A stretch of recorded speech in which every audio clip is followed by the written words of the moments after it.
So this is MIPS architecture review. Basically in this lecture we are going to take a look at how everything that we've learned so far comes together. So তার আগে একটু brief করি যে previously we learned about the performance equation. So performance equation is basically what? CPU execution time. So we learned to calculate that using instruction count multiplied by CPI. CPI কি ছিল যে clock cycle per instruction. যে suppose আমার একটা instruction execute হতে আমার কয়টা clock cycle লাগে ইনটু হচ্ছে গিয়ে clock cycle. So clock cycle কি ছিল? ক্লক সাইকেল ছিল হচ্ছে গিয়ে আমার টাইম বিটুইন টু পালসেস, ঠিক আছে, সেটা হচ্ছে গিয়ে ক্লক সাইকেল ছিল. ক্লক সাইকেল আমরা আরেকটা জিনিস দেখছিলাম, could also be written as 1/, clock rate. Slow clock rate ছিল হচ্ছে গিয়ে যে আমার 1 সেকেন্ডে বেসিক্যালি কয়টা clock cycle execution possible. So in sense CPU execution time could have been written like this as well. So যাই হোক এই ইকুয়েশনটা separated 3 key factors that affected performance. So এই ইকুয়েশনটা দিয়ে we could measure what? CPU execution time by running the program. আমাদের clock rate যেটা সেটা normally একটা processor ডকুমেন্টেশনেই দেওয়া থাকে. আমরা শিখছিলাম যে we can measure instruction count by using profilers বা simulators. যে profilers বা simulators বলে external software আছে which can give an rough instruction count of a program.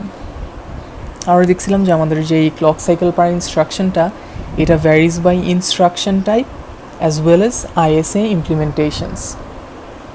যেটা ISA implementation জানার জন্য আমাদের obviously implementation detailsও জানা লাগবে. So instruction type বলতে suppose LW, SW and so on.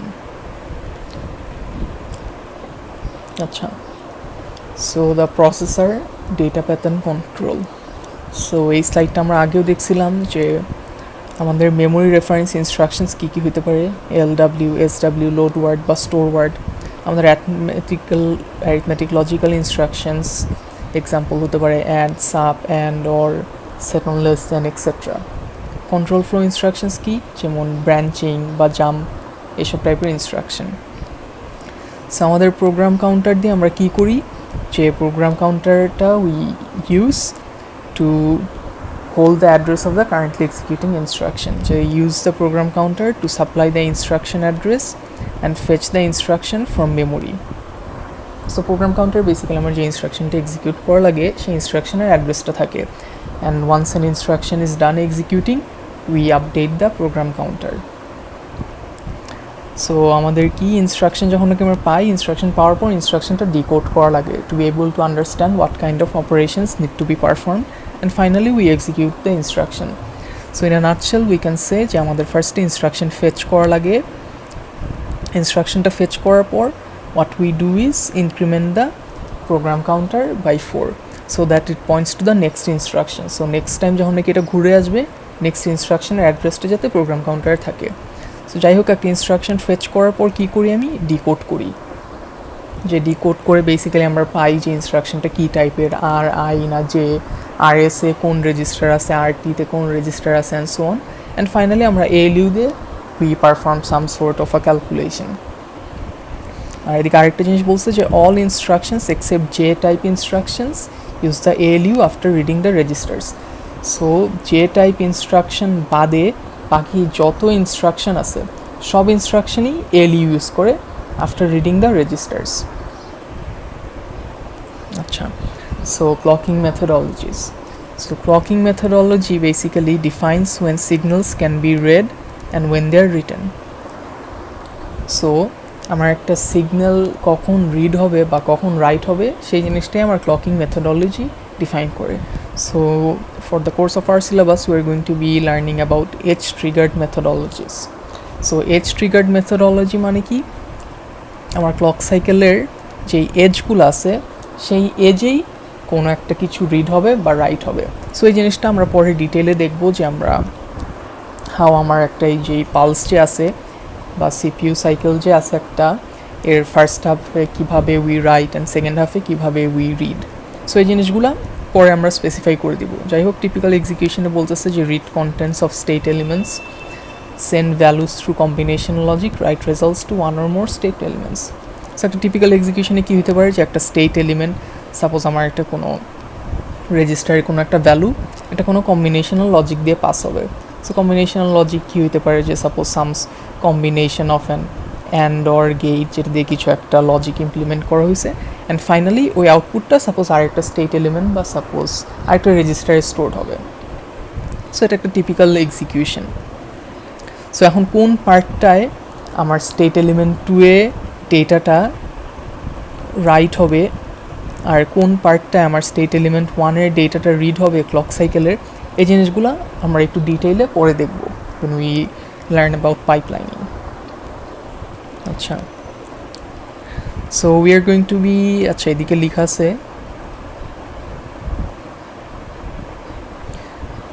যে we are going to assume state elements are written on every clock cycle. So আমরা assume করে নেব যে প্রতিটা ক্লক সাইকেলে স্টেট এলিমেন্টসগুলা রিটার্ন হবে,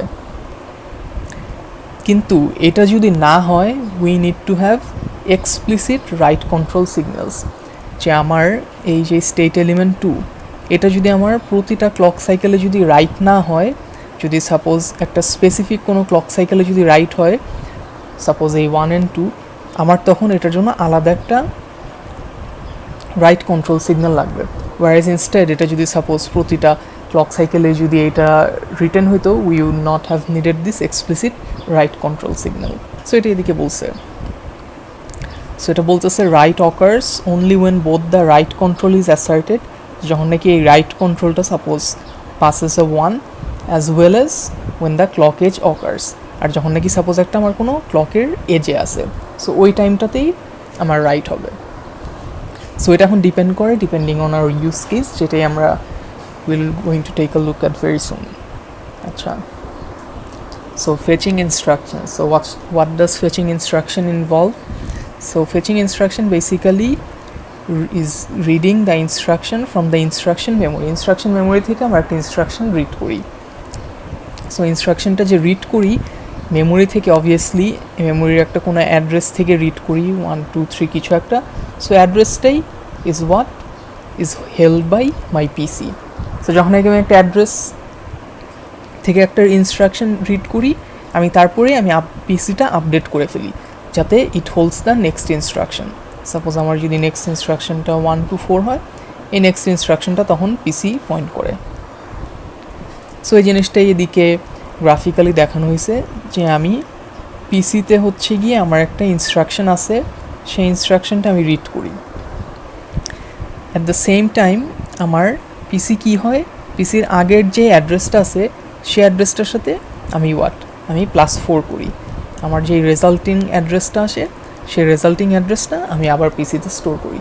so whenever I need to execute the next instruction I always have the updated address.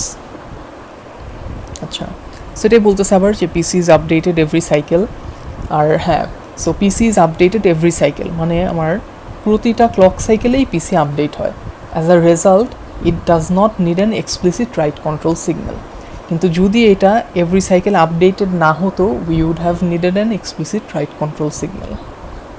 আচ্ছা, similarly instruction memory is read every cycle, যে আমরা প্রতিটা সাইকেলেই একটা ইনস্ট্রাকশন মেমোরি রিড করি। সো ইনস্ট্রাকশন মেমোরিও does not need an explicit read control signal. Instruction মেমোরির জন্য কোনো সাপোজ রিডের জন্য কোনো আলাদা কন্ট্রোল সিগন্যালের দরকার নাই।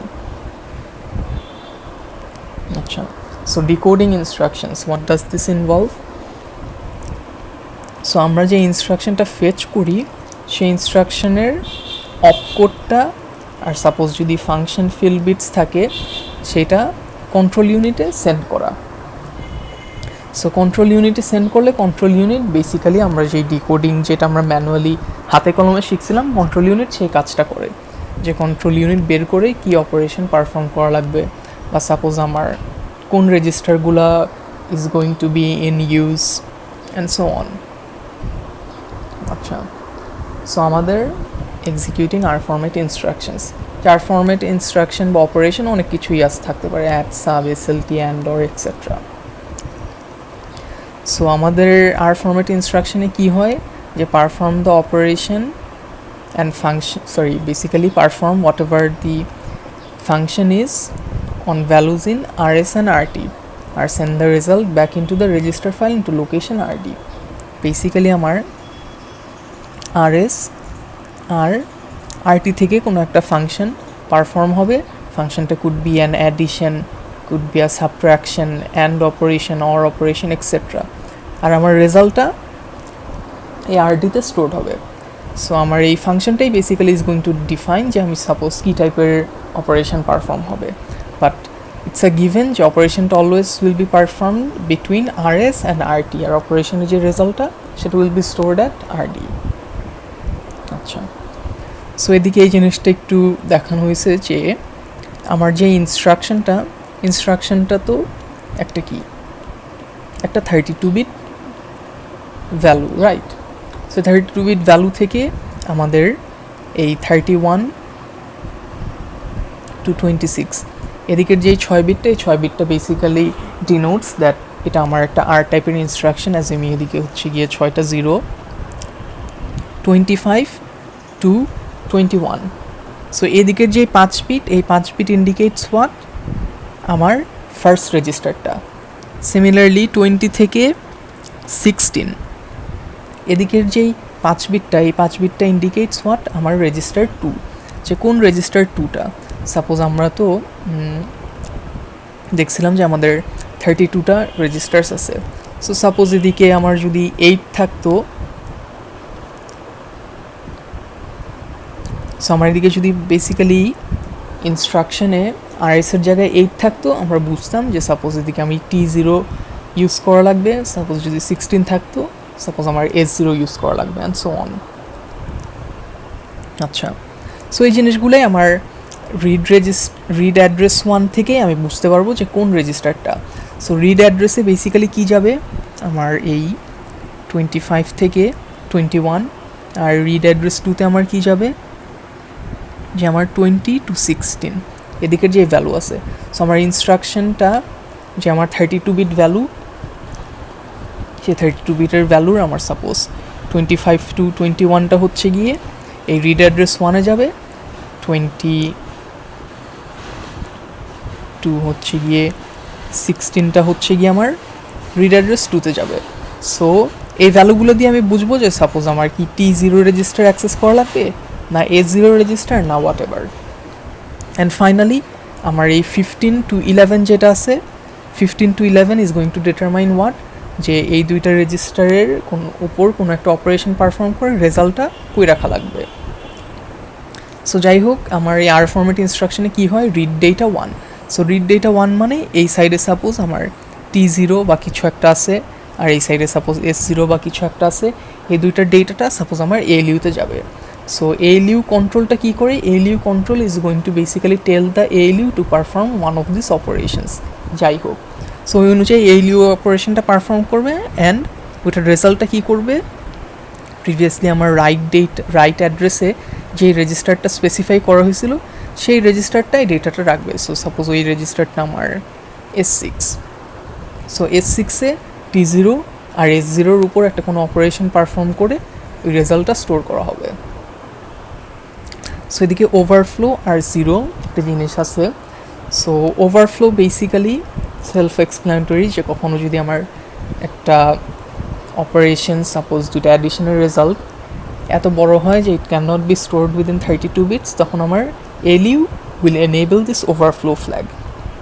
সিমিলারলি আমার যদি দুইটা অপারেশনের রেজাল্ট যদি 0 হয়, তখন এই 0 ফ্ল্যাগটা 1 থাকবে। সো এগুলার কাজ কি, এটা একটু পরে আমরা ব্রাঞ্চিংয়ের সময় দেখতেছি, but for the time being just know this. আচ্ছা, সো অ্যাগেইন রেজিস্টার ফাইলটা কিন্তু আমার is not written every cycle. যে এক্সাম্পল কি স্টোর ওয়ার্ডে কিন্তু we do not need to write anything back to the register, right? আমরা স্টোর ওয়ার্ডে কী করি, যে আমাদের মেমোরিতে কিছু একটা রাইট করি, রেজিস্টারে কিন্তু রাইট করি না। যেহেতু তার মানে আমরা প্রতিটা ইনস্ট্রাকশনের ক্ষেত্রে আমরা রেজিস্টার ফাইল রাইট করতেছি না, therefore we need an explicit write control signal for the register file. So এদিক থেকে এই যে রেজিস্টার রাইটের জন্য আলাদা একটা কন্ট্রোল সিগন্যাল দেওয়া লাগতেছে। সো আচ্ছা, এভরি সাইকেল এই কথাটা কেন বারবার আসতেছে? সো আমরা জানি যে আমাদের প্রতিটা ইনস্ট্রাকশনই takes exactly 1 clock cycle to execute, ঠিক না? প্রতিটা ইনস্ট্রাকশনই আমার 1 ক্লক সাইকেল লাগে, কিন্তু এখন আমার সব ইনস্ট্রাকশনগুলাই কিন্তু রেজিস্টার ফাইল রাইট হয় না, তারপর আমার প্রতিটা ক্লক সাইকেলে আমার রেজিস্টার ফাইল রাইট করা লাগবে না, নাও লাগতে পারে। সো এর জন্য we need an explicit write control signal. আচ্ছা, সো নেক্সটে আসি আমরা executing load and store operations. So load and store অপারেশনে কী হয় যে আমরা ফার্স্টে মেমোরি অ্যাড্রেস কম্পিউট করি। How? By adding the base register read from the register file during decode to the 16-bit sign extended offset field in the instruction. So it is important that you know how memory addressing, I mean MIPS addressing works. So you know it would be good if you go over this slide again, যেদিকে আমরা দেখছিলাম যে অ্যাড্রেসিংগুলো কীভাবে হয়। So for example আমাদের যদি আমরা একটা লোড ওয়ার্ড যদি দেখি উইচ ওয়াজ বেস অ্যাড্রেসিং, তখন কি হইতো যে আমার আরএস আর RT, opcode RS RT and immediate value থাকে সাপোজ আমার এলডাব্লিউতে, রাইট? সো আমরা কি দেখছিলাম যে বেস অ্যাড্রেসিংয়ে কী হয়, বেসিক্যালি আমার আরএসের যেই ভ্যালুটা আর আমার ইমিডিয়েট যেই ফিল্ডটা, আরএসে বেসিক্যালি কী থাকে, একটা বেস অ্যাড্রেস থাকে। সো ওইটার সাথে একটা ইমিডিয়েট ভ্যালু আমরা সাইন এক্সটেন্ড করি, যে ভ্যালুটা 16 বিট থাকে আমরা সাইন এক্সটেন্ড করে 32 বিট বানাই। 32 বিট বানানোর পর আমরা এএলইউ দিয়ে অ্যাড করি। সো একটা বেস অ্যাড্রেসের সাথে আমরা অফসেট অ্যাড করার পর কী পাই, আর একটা নতুন অ্যাড্রেস পাই। সো ওই অ্যাড্রেসটা থেকে আমরা মেমোরিতে যাই, যে সাপোজ মেমোরিতে ওই অ্যাড্রেসের যেই ডেটাটা আছে সেই ডেটাটা আমরা নিয়ে আমরা একটা রেজিস্টারে রাখি। সো এটা কোন রেজিস্টার? ওই রেজিস্টারটা আমরা আরটি ডিটারমাইন করে, যে সাপোজ আরটি বলবে যে T0, T1, S0, S5 না কোন রেজিস্টারের ভ্যালুটা রাখা লাগবে। সো যাই হোক, এই জিনিসটা আমরা দেখি যে স্টোর ভ্যালুর সময় কি করা হয়, যে read from the register file during decode, যে স্টোর ভ্যালু, যে ভ্যালুটা আমি রেজিস্টার ফাইল স্টোরের সময় আমাদের বেসিক্যালি রেজিস্টারে একটা ভ্যালু থাকে, সেই ভ্যালুটা আমরা ডেটা মেমোরিতে রাখি। লোডের সময় কি করা হয়, আমরা ডেটা মেমোরি থেকে একটা কোনো ভ্যালু এনে রেজিস্টারে রাখি। স্টোরের ক্ষেত্রে আমরা বেসিক্যালি মেমোরিতে রাইট করি, আমরা লোডের ক্ষেত্রে কি করি, রেজিস্টার ফাইলে রাইট করি, ঠিক আছে? সো অপারেশনটা দেখি কিভাবে হয়। সো আমার এই যে ইনস্ট্রাকশন আছে, সো আমি এদিকে আগে আঁকি যে আমার ইনস্ট্রাকশন ফরম্যাটটা কীরকম ছিল। সাপোজ অপকোড আরএস আরটি আর হচ্ছে কি ইমিডিয়েট, এটা হচ্ছে কি আমার লোড স্টোর অপারেশনের ইনস্ট্রাকশন ফরম্যাট ছিল, বেসিক্যালি আমার আই টাইপের ইনস্ট্রাকশন ফরম্যাট ছিল।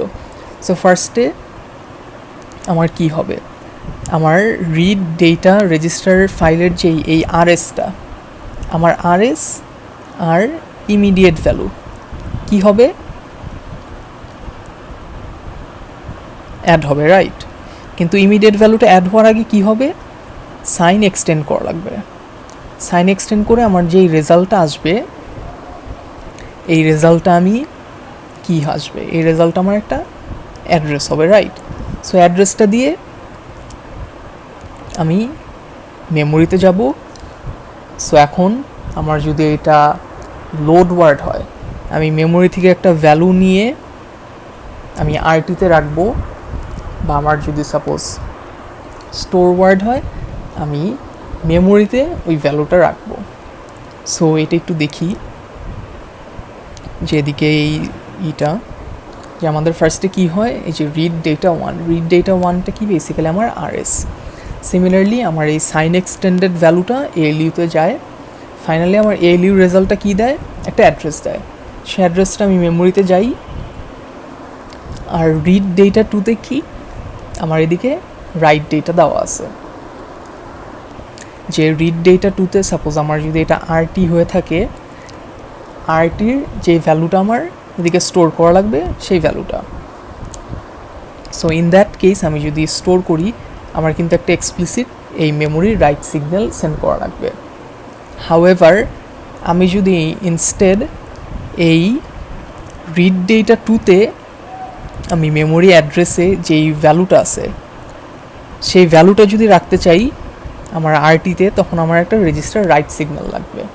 সো এই ডায়াগ্রামটা এরকম হবে নাকি এরকম হবে, এই জিনিসটা ডিপেন্ড করে whether we are executing load word or store word instruction. Okay, so executing branch operations. So branch operations involve comparing the operands read from the register file during decode for equality. So branch operation এ আমার এই equality চেকটা আসে যে কি হয়, আমার branch address compute করা হয় normally by adding the updated PCs to the 16-bit sign extended offset field in the instruction. তো সাপোজ আমার একটা ইনস্ট্রাকশন এরকম আছে যে বিএনই $T1 $T2 আর হচ্ছে গিয়ে অ্যাড্রেস, ঠিক আছে। সো বিএনই মানে কি, ব্রাঞ্চ নট ইকুয়াল। তার মানে বেসিক্যালি আমার এদিকে যদি 5 থাকে আর এদিকে 7 থাকে, এই দুটো ভ্যালু যদি আমার নট ইকুয়াল হয় তখন আমার কি এই অ্যাড্রেসটায় যাবে। ওয়ারেজ আমার যদি 5 আর 5 থাকে, এ দুটো তো ইকুয়াল, সো তখন কিন্তু আমার কোনো অ্যাড্রেসটাই যাবে না। সো যাই হোক, সো আমরা দেখি এই কাজটা কিভাবে করা হয়। সো বিএনইর ইনস্ট্রাকশনে অ্যাগেইন আমার আরএস আর RT, which is basically what আমার রেজিস্টার ফাইল থেকে আসবে। সো এই যে আমার ইনস্ট্রাকশন থেকে আমি হচ্ছে গিয়ে আরএস আর আরটি রিড করবো। আরএস আর আরটি রিড করার পর আমি জানতে পারবো যে সাপোজ একটার ভ্যালু হচ্ছে কি একটা হচ্ছে কি T1 রেজিস্টারে আছে আর একটা সাপোজ T2 রেজিস্টারে আছে, ঠিক আছে। সো তারপর আমি কি করব, এই দুইটা ডেটা আমি ALU-তে পাঠাবো। So ALU is going to perform a subtraction operation. ALU control ALU-কে বলবে যে পারফর্ম আ সাবট্রাকশন অপারেশন। তারপর এই যে এদিকে একটা জিরো আছে, বেসিক্যালি একটা জিরো ফ্ল্যাগ। সো কখনো যদি ALU-র এই অপারেশন সাপোজ যদি সে 5 - 5 করে 0 আসে, এই যে রেজাল্টটা যদি কখনো 0 হয়, এই জিরো ফ্ল্যাগটা সবসময় 1 হয়। ওয়ারেজ ফর সাপোজ এনিথিং এলস, অন্য যে কোনো কিছুর জন্য 133 যাই হোক, ওগুলোর জন্য আমার এই জিরো ফ্ল্যাগটা 0 থাকবে। সো বেসিক্যালি জিরো ফ্ল্যাগটা এনেবেল বা 1 থাকে whenever the result of my ALU is 0।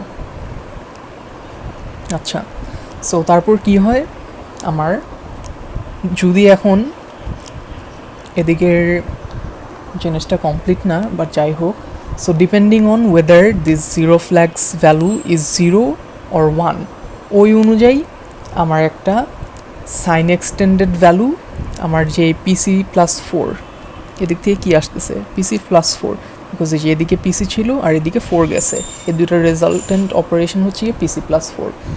So PC+4 এর সাথে একটা সাইন এক্সটেন্ডেড একটা কোনো ভ্যালু অ্যাড হবে। সেই ভ্যালুটা অ্যাড হওয়ার পরই এই যে আমার নতুন একটা ব্রাঞ্চ টার্গেট অ্যাড্রেস আসবে।